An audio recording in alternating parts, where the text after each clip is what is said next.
तर नमस्कार पब्लिक, स्वागत आहे आपल्या आजच्या नवीन ब्लॉगमध्ये. तर आपण आज निघालो होतो तुळजापूर, अक्कलकोट आणि सोलापूरमधील एका अनोख्या मठामध्ये. तर पब्लिक, सांगोलापासून तुळजापूरचं अंतर आहे जवळजवळ 135 किलोमीटर. तुळजापूरपासून अक्कलकोटचा आहे जवळजवळ 65 किलोमीटर. तर आपण पहिल्यांदा पोहोचलो तुळजापूरमध्ये. पहिल्यांदा गेल्या गेल्या आपण घेतला 200 रुपयाचा पास. 200 रुपयाच्या पासनं आपल्याला 1 तासात दर्शन होतं. तर गेल्या गेल्या आपण घेतला कमानी समोर व्हिडिओ आणि निघालो आजीचा हात धरून दर्शनाला. तर आपण घेतलं पहिल्यांदा गणपतीचं दर्शन. तर गर्दी तर खूप होती, पण आपल्याकडे होता पास. बघतोय तर काय, पाचच्या पण लाईनला गर्दी होती. तर आपल्याला लागला 1 तास दर्शनाला.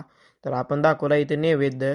तुम्ही पण इथूनच दर्शन करा. नंतर आपण घेतला आई पप्पांचा फोटो आणि म्हणलं जरा उसाचा थंड ताजा ताजा रस पिऊया.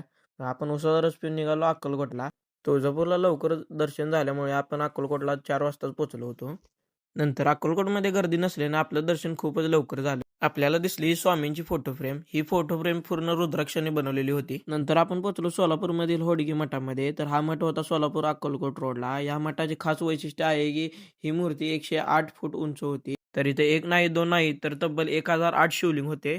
तर आजचा ब्लॉग आवडला असेल तर लाईक करा, शेअर करा, नक्कीच फॉलो करा.